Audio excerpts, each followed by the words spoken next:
పటాన్చెరు నియోజకవర్గంలో BSP party అభ్యర్థి నీలం మధు ముదిరాజ్ ప్రచారంలో దూసుకుపోతున్నారు. బీఆర్ఎస్ పార్టీ ఎమ్మెల్యే టికెట్ ఇస్తామని మోసం చేస్తే తాను ఇండిపెండెంట్ గా పోటీ చేసేందుకు సిద్ధమయ్యానని, తరువాత కాంగ్రెస్ పార్టీ తనను సంప్రదించి తనకు టికెట్ ఇస్తానంటే నమ్మి కాంగ్రెస్ పార్టీలో చేరానని, కాంగ్రెస్ కూడా నమ్మించి మోసం చేసిందని ఆవేదన వ్యక్తం చేశారు. పటాన్చెరులో ఎమ్మెల్యే అరాచక పాలన పోవాలంటే నీలం మధు రావాలని ప్రజలు కోరుతున్నారంటున్న నీలం మధు ముదిరాజ్తో మా senior correspondent Mahender Reddy face to face. Patancheru నియోజకవర్గంలో దాదాపు బీఆర్ఎస్ నుంచి టికెట్ ఆశించి భంగపడ్డాడు. దాదాపు కాంగ్రెస్ పార్టీ నుంచి బీఫామ్ వచ్చే వరకు కూడా వెయిట్ చేసి చివరికి బీఫామ్ రాకుండా అక్కడ నుంచి కూడా భంగపడి తర్వాత బీఎస్పీ పార్టీలో చేరినటువంటి నీలం మధు ముదిరాజ్ మనతో పడుతున్నారు. ఎలా సాగుతుంది ప్రచారం, పార్టీలు మారడానికి గల కారణం ఏంటి, నిలకడలేని తనమని దాదాపు ఆయన పైన ఆరోపణలు చేస్తున్నారు. ఏంటి అసలు ఆయన పార్టీ మారాల్సిన కారణం ఏంటి, అంత డెసిజన్ తీసుకొని పబ్లిక్లోకి వెళ్ళాల్సిన అవసరం ఏమొచ్చింది, పబ్లిక్ ఏం చెప్తున్నారు, మరి చెప్పండి అన్న. ఎలా సాగుతుంది ప్రచారం, ఎందుకు పార్టీలు మారాల్సి వచ్చింది?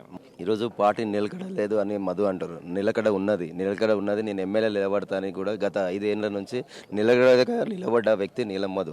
ఆ బీఆర్ఎస్ పార్టీని నమ్ముకొని, ఒక కన్నతల్లి పార్టీ నమ్ముకొని నేను కష్టపడి అక్కడ వాళ్ళు సిట్టింగ్లుగా సీట్లు ఇచ్చినాం కాబట్టి సీట్లు ఇవ్వలేని పరిస్థితి ఉన్నప్పుడు నేను కూడా నిలబడతా అని చెప్పి పార్టీకి రాజీనామా చేసి నేను ఇండిపెండెంట్గా గుమ్మానికి పడంచర్ కాన్స్టిట్యున్సీలో ప్రజల మధ్యలోకి వెళ్ళిపోయి నేను పనిచేసుకుంటూ వెళ్తుంటే అక్కడికి నాకు ఏఐసిసి నుంచి ఫోన్ వచ్చి, మీరు నీలం మధు ముదిరాజు గారు మీరు వస్తే మేము కండ వేసి టికెట్ ఇస్తామని పార్టీ నన్ను పిలిచింది. నేను పార్టీ దగ్గరకు పోలే, నేను పార్టీ పోయి పరిగెత్తి పోలే.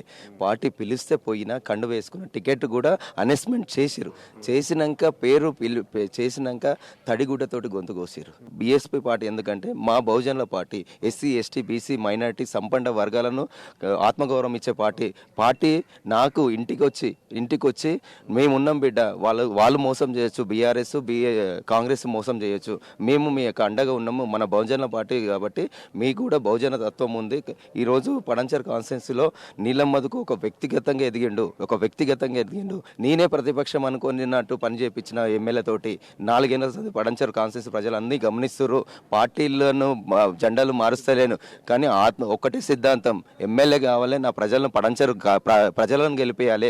ఒక కుటుంబ పాలన ఉంది, ఆ కుటుంబ పాలన తీసి ప్రజల పాలన తీసుకురావాలి. ఓ అహంకారము ఆత్మగౌరవం మధ్య నడుస్తున్న ఫైట్ ఇది.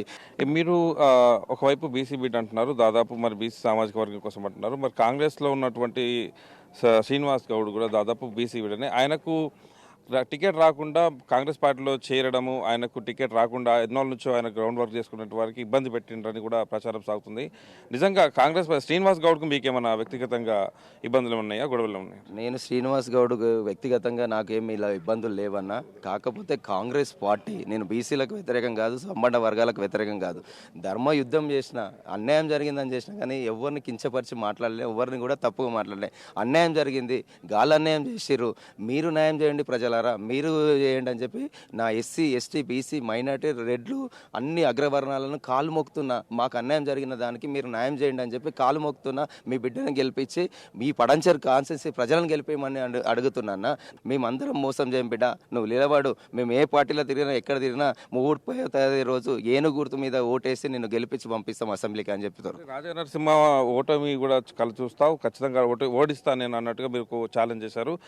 రాజనరసింహకు మీకు ఇబ్బంది అంటే, రాజనరసింహలో మీకు టికెట్ రాకుండా చేశాడని ఎంతవరకు నమ్మచ్చు? దాంట్లో ఖచ్చితంగా చేసిండన్న ఆవేదన అన్న. ఏంటంటే నేను ఆ రోజే కండువ కప్పుకున్న రోజు నువ్వు ఢిల్లీకి వచ్చి ఎట్లా కప్పుకుంటావు, నా పార్టీలకు ఎందుకు వచ్చినావు అని చెప్పి నువ్వు స్టేట్మెంట్ ఇచ్చినట్టే ఆడనే కండువ ఇచ్చేసి వచ్చేస్తుంటే, నా పని నేను ప్రజలు నమ్ముకొని పోతుంటే, నేను ఇండిపెండెంట్గా పోతుంటే, నేను ప్రజల కాలు మొక్కుతుంటే, నీ కాలు మొక్కకుంటే నన్ను 14 రోజులు కండువ వేసుకొని ఢిల్లీలో నన్ను టైం వేస్ట్ చేయించి కూర్చోబెట్టి నీకు అనౌన్స్మెంట్ వెళ్ళినాక పోయి పని చేసుకో అని చెప్పి నన్ను అందులో కూర్చోబెట్టారు. అదే నువ్వు కండువ వేసుకున్నప్పుడు నా జిల్లాల నుంచి నువ్వు ఎట్లా పోతావు అని చెప్పి అక్కడికి స్టేట్మెంట్ ఇచ్చి నీ కండువ తీసి అక్కడ మేము నీళ్ళ మధును తీసుకున్నాను అని చెప్పేది ఉంటుంది. అప్పుడే బయటకు వచ్చి నేను ఇండిపెండెంట్గా పోతుంటే, నువ్వు నా టికెట్ అనౌన్స్మెంట్ అయినాక అన్నీ అయిపోయినాక వచ్చి నేను మధుకి ఇస్తే నేను రాజీనామా చేస్తే మధుకు టికెట్ ఇవ్వద్దు అని చెప్పి నువ్వు నీ కాట శ్రీనివాస్ గౌడ్కి ఇస్తా అని చెప్పి తీసుకొని వచ్చినావు కదా. గదే ముచ్చట గదే కండువ వేసుకున్న రోజు చెప్పేది ఉంటే నేను నా యంత్రాలు నేను పోతుంటే.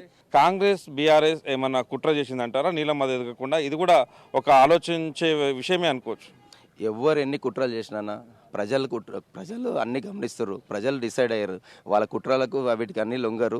ప్రజలు చూస్తారు, ఒక మంచి వ్యక్తి, ఒక మానవత్వం ఉన్న వ్యక్తి, ఒక పేదింటి బిడ్డ ఎదుగుతుంటే ఎంతమంది కుట్రలు చేసినా మేమందరం కూడా అక్కడి నుంచే వచ్చినాం కాబట్టి మా బిడ్డను మేము కాపాడుకుంటాం. పడంచేరు ప్రజలు గెలిపించుకుంటాం. ఏం చెప్తున్నారు, ఎలా ఉంది స్పందన, ఎలా ఉంది పటాన్చేరు ఓటర్కు మీరు ఏం చెప్తున్నారు నేరుగా? పటాన్చేరు కాన్స్టెన్సీలో ఉన్న అహంకారం అన్న ఎమ్మెల్యే గారి అహంకారానికి, ప్రజల ఆత్మగౌరవానికి వచ్చింది. తర్వాత గెలిచిన తర్వాత కూడా గుడ్ మార్నింగ్ పటాన్చేరు అనే ఒక కార్యక్రమం పెట్టుకున్న నీలమ్మధు గెలిచిన తర్వాత ఆ కార్యక్రమంలో ప్రతి గల్లీ, ప్రతి ఊరు, ప్రతి వాడ, ప్రతి మున్సిపాలిటీ అన్ని వార్డులలో తిరిగి అక్కడ ఎలాంటి సమస్యలు ఉన్నా, మౌలిక వసతులు అయినా సరే, యువతకు ఉపాధి విషయాలైనా సరే, ఏ సమస్య ఉన్నా ఆ సమస్యలే మా సమస్యలని అక్కడికక్కడనే నాతోటి అయినాయి. ప్రభుత్వం నుంచి వచ్చే నిధులు, అదేవిధంగా కేంద్ర ప్రభుత్వం నిధులు, మున్సిపాలిటీ నిధులు, గ్రామ పంచాయతీ నిధులు, అన్ని నిధులతోటి డెవలప్ చేస్తూ ఇక్కడ సుమారుగా 6,000 కంపెనీలు ఉన్నాయని మా ఎమ్మెల్యే చెప్తుండే.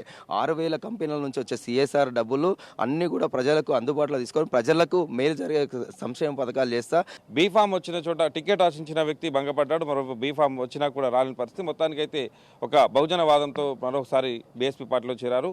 ఏ పార్టీదైనా ఒకే సిద్ధాంతం అంటూ అన్ని కూడా ప్రజల క్షేమం కోసమే అంటూ దాదాపు రకంగా ముందుకెళ్తున్న పరిస్థితి కనిపిస్తుంది. ఇది ఓవరాల్గా నీలమ్మధు ముదిరాజ్ ప్రచారం. కెమెరా పర్సన్ నదితో మహేందర్ రెడ్డి, రాజ్ న్యూస్, పటాన్చేరు.